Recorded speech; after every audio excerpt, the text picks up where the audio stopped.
So we're here to tell you about our experience using the Ultimate Fast Passes at Thorpe Park.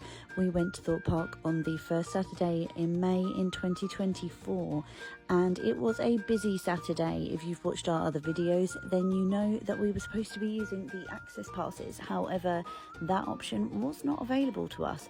So we can glean from that it was a very busy Saturday, and therefore we can tell that park levels were at a high.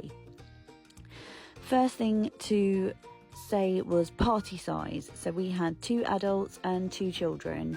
Our children, although they are 10 and 7, we've got a 1.4 and a 1.3, and if you've looked at the ride height restrictions, pretty much everything is at a 1.4, so Emily could ride everything, and just about everything else sits at about a 1.3 as long as you've got an adult with you. So we were pretty much within all of the ride restrictions.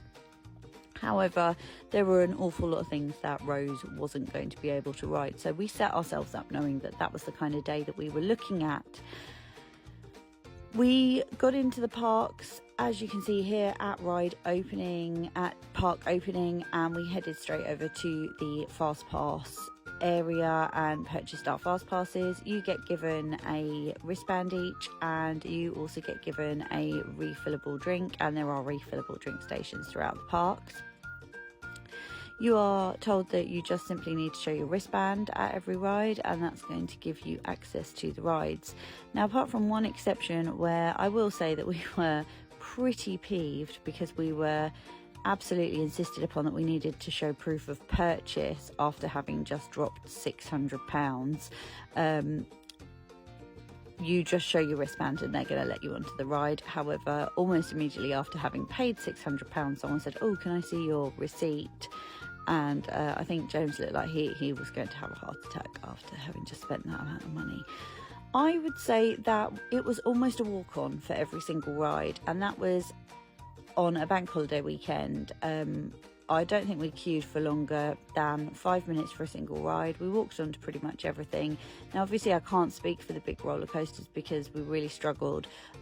We did go on Nemesis, but as I said, we didn't go on some of the biggest roller coasters, so I can't speak for those because I just couldn't drag these guys onto them. But for Nemesis, which we did go on about 5 times, the longest we queued was 5 minutes. We walked straight on, and the queue times were in excess of 90 minutes at some points when we were queuing for that, and we walked on every single time. We didn't pay for a single drink the entire time we were in the park. We had a Burger King while we were there. We spent an inordinate amount of money on the games. We went on that horrible log flume that you've seen a bit of a video footage of our wet feet, and that was probably the longest queue. I've added that one here just for anyone who didn't see it. So to sum up, the Ultimate Fast Passes, yes, we did walk on to just about every single ride. Was it worth £150 per person for us? Absolutely not. No, we didn't go on millions of rides. We don't feel like we got anywhere near £600 worth of brilliance out of our day, but it was Emily's 10th birthday, and otherwise we wouldn't have gotten any use out of our day.